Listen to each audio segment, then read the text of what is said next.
مهندط كده بالهليكوبتر، تمام، ويبقى بورتو حنكلولو والبلد كلها يبقى ده. لا بلاش النهارده عشان قناه السويس. خلاص انتوا فهمتوا الموضوع؟ ايوه. كنت عايز اسال ازاي اعمل براند، كنت عايز اسال ازاي اعمل براند مثلا شركتي، حاجه انا بنشئها، ازاي اسس لها براند حتى لو بعد فتره طويله من الزمن، بس ازاي ان انا العب عليها بخطوات ثابته او باسس معينه مثلا. كويس جدا، هو سؤال مهم جدا، بس السؤال ده يعني محتاج حاجات كتيره قد كده. سريعا حضرتك انت بتعمل خطه التسويق بتاعتك، بتحط هدف معين، الناس لما تسمع اسمك تقول الكلمه دي. لما اقول لك ماكدونالدز مثلا بتتخيل ايه؟ برجر، ماشي، اسرع دليفري في مصر. انا بالنسبه لي اسرع دليفري في مصر، صح؟ واحد تاني يقول لك برجر. طب ايه الفرق ما بين بيتزا هات ودومينوز بيتزا؟ هو في فرق كبير جدا، ممكن ما يكونش هنا في مصر بس عالميا في فرق كبير. فانت صاحب القرار مش انا. انت اللي بتحط هدف معين، انا عايز الناس كلها لما تسمع اسمي تقول لك ده كذا، بتحطه قدامك. طيب الهدف ده لما تحطه قدامك، يعني زي مثلا انا زي ما قلت لك انا شغال في مكتبه، فانا عايز اطلع كلمه كده معينه تفضل لازقه في المكتبه. فقعدنا مع الموظفين كلهم وقعدنا مع الاداره قلنا لهم يا جماعه احنا عندنا عشان تعمل كارنيه اوكي بيقعد قد ايه؟ قال لك بنقعد حوالي ساعه. طيب بقيه المكتبات الثانيه المنافسه لينا او الفروع بتاعتنا الثانيه بتعمله في قد ايه؟ قال لك في ناس بتقعد تعمله في شهر عشان تطلع عضويه، بس تقعد شهر تطلع لك الكارنيه، تمام؟ وفي ناس ممكن يقعدوا اسبوعين وفي ناس ممكن يقعدوا 5 ساعات. قلت لهم طب ينفع الساعه دي نخليها نص ساعه؟ قال لك على حسب الاوقات، بس الطبيعي او المينيمم بتاعنا يبقى ايه؟ او الماكسيمم بتاعنا ساعه. فرحت مطلع ساعتها اسرع مكتبه بتطلع فيها عضويه. ده بناء على ايه؟ ان عندي السيستم والبروسيس بتاعت الشغل عندي بتؤهلني كده، تمام؟ لما انا اقول زي كوكاكولا احنا رمز السعاده، مفترض كل الموظفين يبقوا سعداء، او زي جوجل مثلا. جوجل هي مشهوره بالكرياتيفيتي والابداع، صح؟ فالمكان ذات نفسه اللي بيشتغل فيه الموظفين شكله كده غريب، ممكن تلاقي فيه حاجه زي مكوك فضائي كده وانت داخل جوه تقفل على نفسك الباب، في بينج بونج، في مطعم، في مش عارف مكنه النسكافيه ببلاش، مكنه الكوكاكولا بتفتح تاخد زي ما انت عايز، مفيش اصل انت خدت 100 ازازه الشهر ده، مفيش الكلام ده. عايز تجيب صحابك تقعدهم معاك في الشغل قعدهم، تمام؟ تعالى روح بشورت اللي انت عايزه براحتك، عايز تنزل حمام السباحه اللي جوه في المكتب بتاع المدير انزل، تمام؟ دي كرياتيفيتي. يبقى طبعا انت لما حد بيصور او بيشير الصور بتاعت جوجل مثلا على النت، يا سلام، الواحد نفسه يشتغل في جوجل، ده كرياتيفيتي عاليه بتاعته، صح؟ فانت صاحب الفكره دي، انت لازم تشوف حاجه معينه لازم تحطها في دماغك، صح؟ طب يعني انا ممكن مثلا اقول ان البراند هو استراتيجي بلان للبوزيشن. طبعا. لو حضراتكم خدتوا بالكم السنه دي في رمضان مستشفى 357 كانت طول السنين اللي فاتت او طول الرمضانات اللي فاتت كان ليها ستايل معين كده في الاعلانات، السنه دي غيروا الاعلان بتاعها شويه، صح؟ حد لاحظ التغيير؟ ممكن يقولوه لنا؟ اتفضل.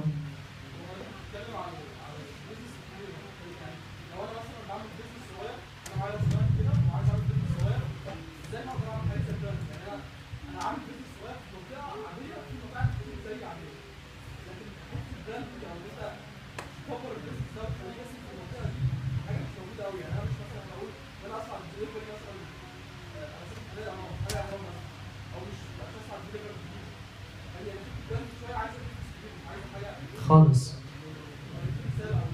مثال على فكره البراندنج ده ممكن ما يكونش في البيزنس. يعني انت في عيلتك مثلا، اسم حضرتك ايه؟ عمرو مثلا في عيلته بيقولوا عليه هو اذكى اخواته.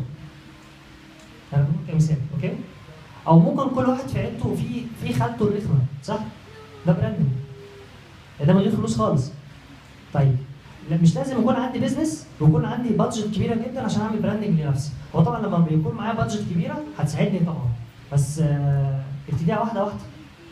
في مشكله حضرتك انت قلتها وحضرتك برضه نفس الكلام. كل مره طب انا هبتدي امتى؟ لا لما اكبر شويه. طب كبرت شويه؟ لا لما اكبر تاني. لا الوقت مش مناسب، لما اكبر تالت. طب انت امتى؟ لا انت لما كنت في الاول خالص هتعمل براندنج بشكل معين، ممكن تتطوره. يعني زي ما كل فتره كده بنشوف مثلا جوجل بتغير اللوجو بتاعها شويه، بيبسي بتغير اللوجو بتاعها شويه، مش تلاقي مثلا شركه يقول لك ايه احنا غيرنا الشكل بس نفس الطعم. صح؟ هو بيغيروا كل شويه السيستم بتاعه. سي مثلا لو شركه صغيره سينا كولا، حد بيشرب سينا كولا؟ سينا كولا على فكره مش شركه فاشله، شركه كبيره جدا طبعا، بس مش كبيره زي كوكاكولا وبيبسي يعني. اوكي؟ بتوزع في اماكن اللي بيبسي وكوكاكولا ما تقدرش تخشها. تمام؟ بتروح للصعيد وبتروح الارياف وبتروح امبابه وبتروح السيده وبتروح في حتت كده كتير. تمام؟ وبتجيب كتير جدا. طب لما تيجي تعمل الاعلان بتاعك تعمله على ام بي سي؟ بتعمله على توك توك شو وتعمله على هريدي شو ومش عارف الكلام الغريب ده، صح؟ اوكي؟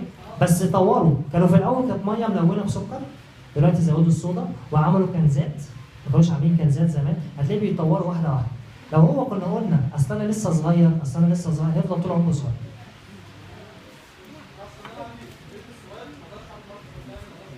لا، حط الخطه كبير. ايوه اتفضل. هو حضرتك بس بالنسبه للجزئيه دي في محل معروف جدا اسمه جاكيت بوتيتو، ما اعرفش انتوا تعرفوه ولا لا. ده محل بطاطس، ده موجود في المعادي في شارع 9. هو بيقدم بطاطس وكل بقى مشتملات البطاطس يعني. فهو لما بيجي يتكلم قال انا بقدم بطاطس وكل محلات مصر بتقدم بطاطس، بس البطاطس عندي بقت مختلفه شويه.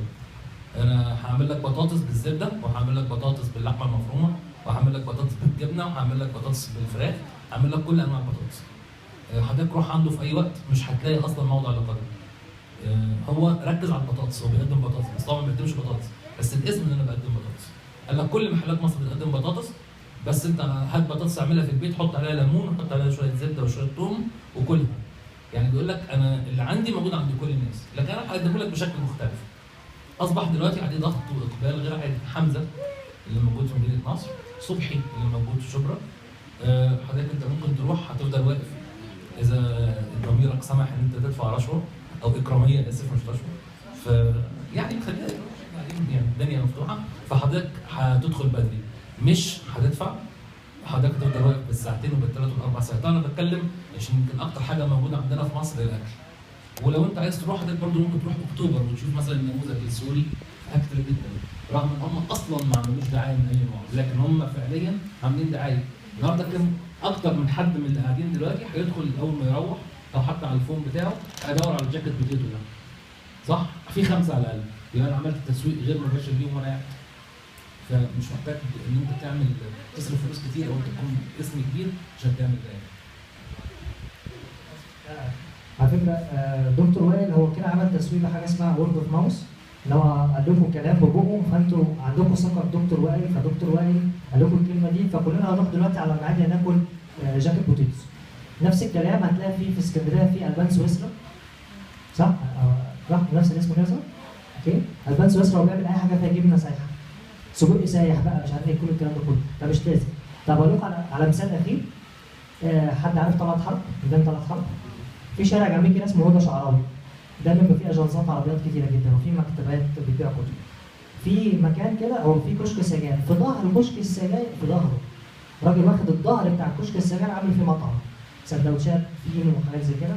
الراجل ده عليه ضرب، انا مش فاكر اسمه ايه بصراحه، بس هو عامل حاجه غريبه شويه. تروح تخش عنده تقول له انا عايز 3 شلبي، واحد عطيات، واحد حمام. الشلبي ده بتاع الحواوشي؟ غير شلبي بتاع حواوشي. السندوتش عنده باسم، يعني عايز 3 هاني وواحد معتز وواحد سكالانس طبعا عارفين الكلام ده تمام؟ طب هو منين الاسامي دي؟ واحد جاله قال انا عايز اكل جبنه كيري عليها بسطرمه احط لها عليها مربى. الميكس ده كده سميه معتز. تمام؟ فانت مكتوب كلمه معتز ما بين قوسين الميكس. الراجل ده بيشتغل من الساعه 4 لحد بالليل، خلص الاكل بيروح بالضرب. الحاجه بتاعته نظيفه جدا والحاجه بتاعته غاليه مش رخيصه، اوكي؟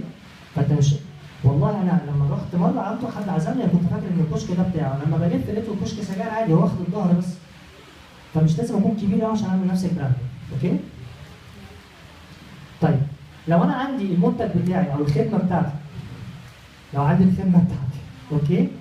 فيها حاجه زي البقره الموف دي هتخلي الناس تتكلم عني كتير، هتخلي الناس تيجي تستخدم الحاجه بتاعتي كتير. يعني نشاط طلابي مثلا زي طريق طريق. اوكي. وليد عثمان. وليد عصام. مستر وليد عصام. مستر وليد عصام حد مشهور جدا في الانجليش وبيدي في اماكن كتيره جدا، هو الهيد بتاع طريق، هو حبيبي. اوكي. فهو عنده بقى الموف بتاعته بحاجه معينه، فالطريق دي كلمه طريق ذات نفسها طريق الى اي حاجه، فهو اللي بيوصلك للطريق ده. هو ده الهدف بتاعه، ده البراندنج بتاعه. تمام. هتلاقي كل واحد فينا فيه جزئيه ينفع يبقى فيها براند. اوكي. فدي كانت اختصار شديد جدا للبقره الموف.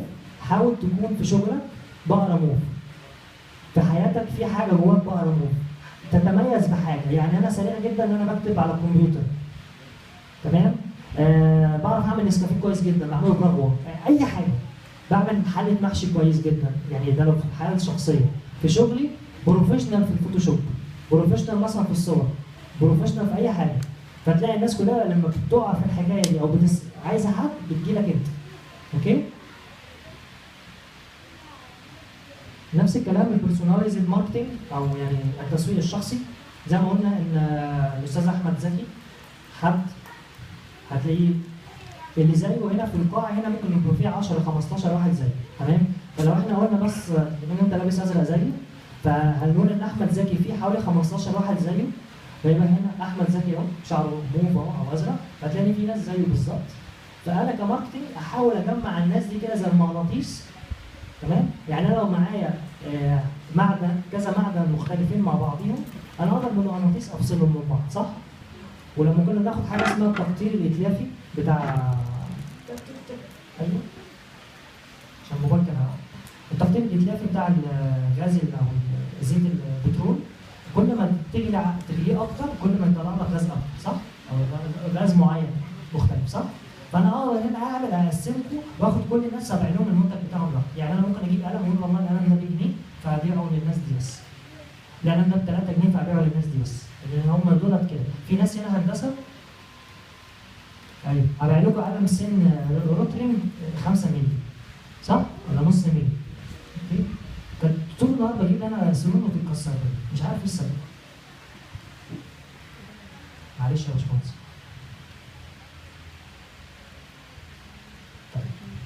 هي اللعبة دي حلوة قوي، هنلعبها دلوقتي. اللعبة دي بتحول لو أنا دلوقتي فاتح مكان أو عندي شركتي بعمل لها تسويق، حضراتكم كلكم دلوقتي أول مرة تشوفوني، ما عدا في 3 4 كده يعرفوني، تمام؟ فأنا عايز أحولكم من ناس غريبة أول مرة تعرفني لحد ما أنتوا تطلعوا النهارده تتكلموا عني كتير. أوكي؟ هي اللعبه هنا معرفش هي واضحه ولا لا، هي الدايره الرمادي اللي هناك خالص دي كده مكتوب عليها سترينجرز او غرباء، يعني محدش عارف حاجه عني خالص. اوكي. والدايره في الاخر خالص البرتقاني الجامده دي اسمها بروموترز. بروموترز دي يعني زي شغالين في العلاقات العامه او في التسويق ايه. اوكي. كده الهوا هو انتوا لفتوها.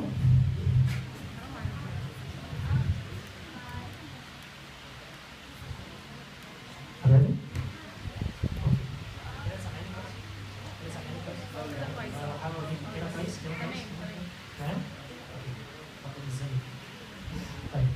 السترينجرز يعني الناس الغرباء اللي ما يعرفوش عني اي حاجه في الشركه بتاعتي. انا كنا عاملين محل اسمه كلابارا بيبيع تيشيرتات رياضيه في المنوفيه للبنات بس. اوكي. فكلابارا ده انا عايز الناس اللي ما تعرفش اي حاجه عني في المنوفيه حتى او في دمنهور وبنها والحتت المحيطه بيا يعرفوا عني كل حاجه. اوكي. لحد ما الناس طول النهار ماشيه في الشارع تقول لك كلابارا كلابارا كلابارا كلابارا، صح؟ هنلعب معاهم ازاي اللعبه دي؟ انا هنلعبها هنا على السوشيال ميديا. طيب انا حد هنا غريب، انا عايز يبقى عندي في الاول فيستورز او زي ما كانوا بيقولوا كده فيستور. تمام؟ فيستور. طب هجيبه ازاي فيستور؟ يعني انتوا النهارده جيتوا اول مره مثلا بيت السناري فيستور، صح؟ جيتوا ازاي؟ كان في سوشيال ميديا، عملنا ايفنت على الفيسبوك او وات ايفر مثلا على تويتر او انستغرام، طبعا عملنا على الفيسبوك بس. اوكي؟ بس زي مثلا انا عندي كل السوشيال ميديا اللي اقدر اشتغل عليها فاقدر اعمل سوشيال ميديا كتيره جدا. طيب لو احنا متطورين اكتر شويه، انا بخش اسرش على جوجل بكتب كورسات او ندوات او ورش عن السوشيال ميديا. اوكي. فلما بتكتب كده بيظهر الايفنت بتاعي. ده حاجه اسمها اس سي او. تمام؟ سيرش انجن اوبتمايزيشن هنتكلم عنه قدام شويه. والله انا عامل مثلا مدونه او عامل موقع بكتب فيه دايما على طول مقالات وبكتب عنه ايفنتات وبكتب عنه كل حاجتي، فانتوا على طول متابعين الشغل بتاعي. فلما بنزل ايفنت على طول بتقولي. اوكي؟ فكل الكلام ده بيحاول الراجل اللي بعيد ما يعرفش اي حد، ما يعرفش اي حاجه عني كاشرف او كنبره لحد ما يبقى الفيستور عندي. الفيستور ده ممكن يجي يتفرج على حاجه عندي في المحل ويمشي. انا كده كسبت اول نقطه ان انا عملت له اتراكت، جذبته. تمام؟ طب بعد ما جذبته هسيبه يروح؟ لا. استفيد منه ازاي؟ حضرتك جاي عندي ممكن تكتب بياناتك. في محلات على فكره بتعمل الموضوع ده. في محلات بتاخد يعني زي الدوره ناين ستوب. اوكي؟ الدوره حد رائع جدا. احنا النهارده عاملين نعمل اعلانات لناس كتيره. وريفن. اوكي؟ خلينا في مطعم الدوره لو انت الطبيعي بتاعك بتيجي كل شهر بتروح تاكل عنده وجيت في شهر ما رحتش ممكن تلاقيهم اتصلوا بيك بعتوا لك قالوا لك وانت خير في حاجه، او ممكن والله غبت 3 4 اشهر ما رحتش تلاقي هم كده معاهم رقم بيتك او عنوان بيتك ممكن تلاقي في ديليفري جالك فول فري. حاجه بسيطه طبعا يعني مش هبعت لك كيلو جمبري جامبو. اوكي؟ بس حاجه كده يعني بجر رجل الزبون تاني. صح؟ بذمتك انت مش هتبقى فرحان؟ انا يوم عيد ميلادي اتبعت لي رسائل كتيره جدا اس ام اس على الموبايل، مبروك يا اشرف كل سنه وانت طيب عيد ميلادك. انا لسه صاحي من النوم طبعا بمسك الموبايل قبل ما اقوم اغسل وشي. طبعا كلنا بنعمل حركه صح؟ لسه والدتي حتى ما قالتليش كل سنه وانت طيب. والدتي بتفتكر بعدين باسبوع. تمام؟ فمين ده اللي عارف عيد ميلادي يقول لي خصم 50%؟ انا اروح اخد الخصم وشي. طب هو عرف منين المعلومات دي؟ من على السوشيال ميديا. تولز معينه بتعمل الموضوع ده، طبعا انا مش هلف على واحد واقعد ادور على عيد ميلادي. اوكي؟ فكل الكلام ده احنا في اول مرحله ان انا عملت له اتراكت. طيب بعد ما عملت اتراكت انا عايز احول الراجل ده من فيزيتور زي ما قلنا الى ليدز. الليدز دي يعني كنت من كام يوم كده انا مش ضريع قوي في اللغه العربيه فكنت بقول ان هو الزبون اللي لسه ما اشتراش، فحد قال لي هنخليها الزبون المرتقب او المترقب حاجه زي كده. ايه؟ المحتمل. شكرا. اوكي؟ فالزبون المحتمل، يعني ايه الزبون المحتمل؟ يعني انت رحت ولفيت ونزلت عبد العزيز واتفرجت على كل الموبايلات وخلاص انت دخل في دماغك ان انت تشتري الموبايل الايفون ده، اوكي؟ بس بتحط ايدك في جيبك لسه معكش الفلوس. فهستنى لغايه اول الشهر الجاي لما اقبض الجمعيه واروح اشتري الموبايل. يبقى انت كده عامل ايه؟ محتمل. يبقى انا عملت لك كونفيرت، حولتك من فيزيتور الى عميل ايه؟ محتمل. حولتك ازاي؟ انا خدت الايميل بتاعك صح؟ هبعت لك ايميلات، هبعت لك فرم، هبعت لك هدايا بسيطه او زي كده ما كنا في المحلات بتاعت العطور دلوقتي يقول لك وانت معدي كده يديك ريحه فور فري كده عينات او حاجه كده. تمام؟ لما انزل بوستات معينه على الفيسبوك بكتب فيها حاجه اسمها سي تي اي. سي تي اي ده مش الاتوبيس المكيف. سي تي اي دي كول تو اكشن. كول تو اكشن انا بطلب منك تعمل حاجه معينه. سجل الان، احجز الان، اشترك الان. تمام؟ الكلمه دي بتلعب معانا في الدماغ العقليه او العقل الباطن والكلام ده كله ان هي بتخلينا ايه؟ نشترك دلوقتي. اوكي؟ فانا كده عملت لك تحويل، خليتك عميل محتمل. طيب احوط عليك بقى شويه كده، احوط عليك واحسسك بالاهتمام شويه. تمام؟ يعني هحسسك بالاهتمام بتاعي شويه، هبعت لك ايميلات ثانيه، ممكن ابعت لك انتوا ايميلات ما مش هبعتها لحد تاني. مش انا خدت ايميلاتكم دلوقتي؟ هبعت لكم انتوا البرزنتيشن. طب احنا طبعا على الايفنت في حوالي 482 واحد، ده اخر حاجه شفتها عاملين جوين. اكيد احنا مش 482 واحد هنا في القاعه. صح؟ وكمان شويه تلاقي ناس هو انت عملت ايه النهارده في الندوه؟ ما تبعت لي برزنتيشن. لا مش هبعت لك، هبعت للناس اللي حضرتك بس. تمام؟ يبقى انا كده حولت عليكم واهتميت بيكم اكتر، صح؟ ممكن اعمل ورك شوب ثانيه تكون لكم فلوس بس انتوا بتحضروها ببلاش. بناء على ايه؟ بناء على ان انتوا سجلتوا بياناتكم وجيتوا حضرتوا النهارده في الجو الحر اللي احنا فيه النهارده. يعني لازم اعمل لكم كده حاجه كده تفتخروا بيها بيهم، فاهم؟ طيب خلاص حضرتك عملت عليك كلوزنج، اشتريت، اتدبست. طبعا في مصر اشتريت اخبط راسك في الخيط. صح؟ روح اشتكي. كاستمر سيرفيس اقفل الراوتر وافتحه. صح؟ مش انت اشتريت روح اشتكي. يبقى قابلني لو خدت حاجه. طبعا ده هنا في مصر، بره لا ما ينفعش الكلام ده. بيحافظ على رضا العميل اللي اشترى طبعا. اكتر من العميل الاول. مش رضا العميل بس، كلمه ديلايت هنا يعني الناس الانجليش هنقول دلع الزبون. تخيل انا بدلع الزبون، هيعمل ايه الزبون ده فين؟ هيجيب لي زمان جدا وبعدين اهلا يا باشا اتفضل ده مطرحك دي ترابيزتك دي مش عارف ده احنا بنتكلم في مطعم. تمام؟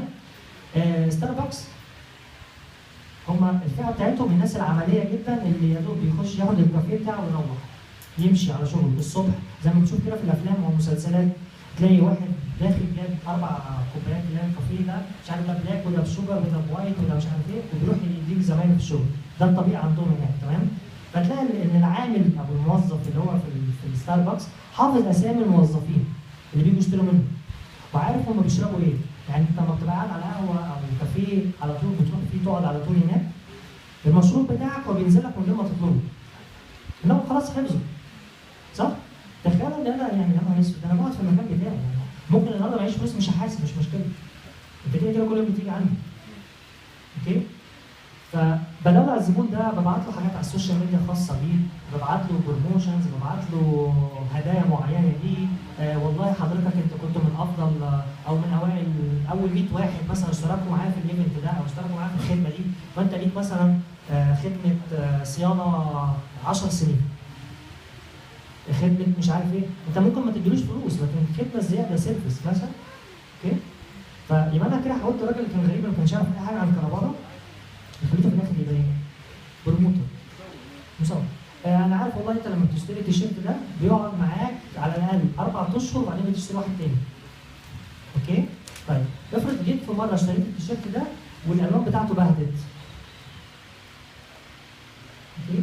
هعمل اعاده يعني هاخده منك واديك واحد تاني. دي غلطتي انا مش غلطتك انت. ان الكواليتي كانت مثلا وحشه. اوكي؟ فعندي اكتر من طريقه انا اقدر ادلع الزبائن. واكبر مثال على دلع الزبون المطاعم السوري. المطاعم السوريه. ليه؟ عندهم ذكاء كبير جدا في التعامل. عندهم انسانيه عاليه. انسانيه عاليه. ذوق وتقدير. عندهم ذوق في التقديم، عندهم شياكه في كل حاجه. شياكه في كل حاجه. ممكن تكون حاجه عبيطه قوي. بيحسسك الفرق ما كان في بينهم حد وبين ماشي؟ المصريه الحراميه. مفهوم. طيب. الاستقبال بتاعه كويس جدا.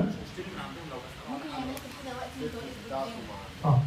كان في انا مش فاكر اسمه ايه بالظبط، هو حد مصري شاب مصري كان مسافر المانيا اسمه مصطفى حاجه، مش مصطفى حسني. انا مش فاكر اسمه ايه دلوقتي، ممكن افتكر كمان شويه، انا عندي زهايمر شويه. هو عايش في المانيا، متجوز واحده المانيه، عنده تقريبا 23 سنه حاجه زي كده. فبيقول لك انا يعني كنت ماشي في الشارع فلقيت محل مكتوب عليه كبده، قلت الله مصر بقى وبتاع، اخش اجيب من عندهم. فهم العمال هناك مصريين، صاحب المحل مصري في المانيا يعمل كبده اسكندراني. راح اقول انت مصري؟ دي قهوه المصريين مش كده، اعمل لي ساندوتش. قال له انت مصري؟ قال له اتعامل معاه معامله سيئه جدا. فالمصري معروف بجودته في اي حته. تمام؟ فالراجل ده كتب على الاكونت بتاعه. للاسف ان الراجل ده الاكونت بتاعه فيه مش عارف حوالي 30,000 فولور ليه حاجه زي كده، وفي صحفيين وبتاع. المطعم ده اتمسح بكرامه الارض هنا في مصر. تمام؟ يعني ليه؟ طب تيجي بقى الناحيه الثانيه على الصعيد الثاني السوريين. حد كان كاتب برضه بوست بيقول لك انا كانت والدتي لسه متوفيه، فنازل بقول له انا عايز مش عارف بكام فلافل وكام فول وبتاع، بس والنبي بس ظبطوا لي عشان ما عنديش حد في البيت يعني قال له ليه انت فين الماما؟ قال له لا ماما تعيش انت. قال له طب خليك ثانيه واحده. الراجل كان قاعد مستغرب. يعني الراجل مستغرب، يعني ايه استنى انت يجيب ناس تيجي عليه يمشيهم وده مقعده. ايه الرخامه دي يا عم؟ لا، اتاري الراجل بيظبط له كده وبيقطع له الفلافل وبيعمل له الفول مش عارف ايه، لا يا دوب تحط العيش وتاكل على طول. تروح لاي مطعم فول تقول له عايز فول محوج على الاكل على طول، ما بيحطلكش ملح.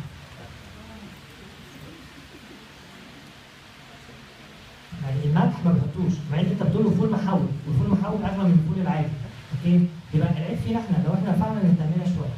طب هل في مطاعم بتهتم بالزبون حتى لو مطعم فول وطعميه؟ في مطعم اسمه بشندي او فول بشندي ده في مدينه نصر. قدام 6 ستار كده.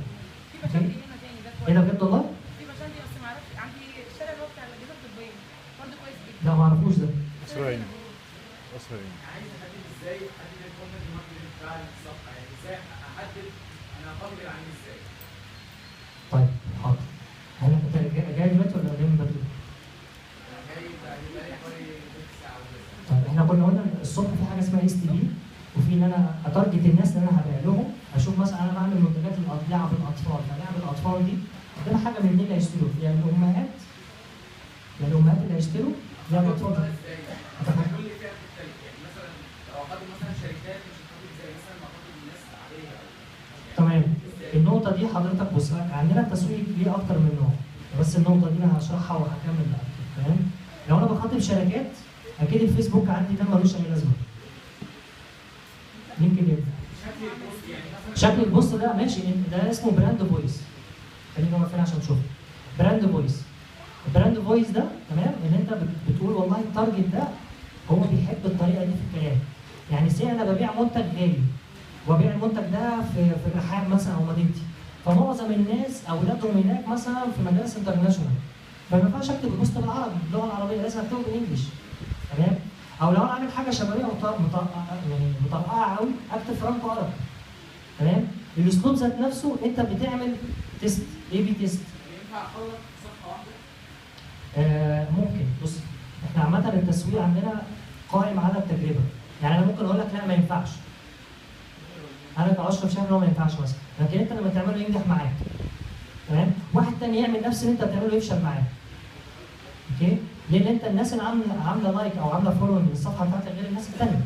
اوكي؟ فانت بتعمل تيست، يعني بتنزل لما نيجي نعمل حمله او كامبين على بس دي حاجه متطوره شويه انا بتكلم فيها. باجي بعمل حمله اعلانيه مش باخد الفلوس كلها بعملها في اعلان واحد. بجس النقد زي ما حضرتك بتقول.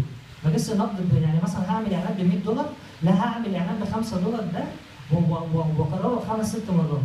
واشوف اكتر واحد خد مع الناس شغل. بناء على ايه؟ غيرت الصوره. كمان شويه هيبان الموضوع، غيرت الصوره، غيرت فيديو. ليه؟ في كام عندنا نوع ذكاء يا مستر؟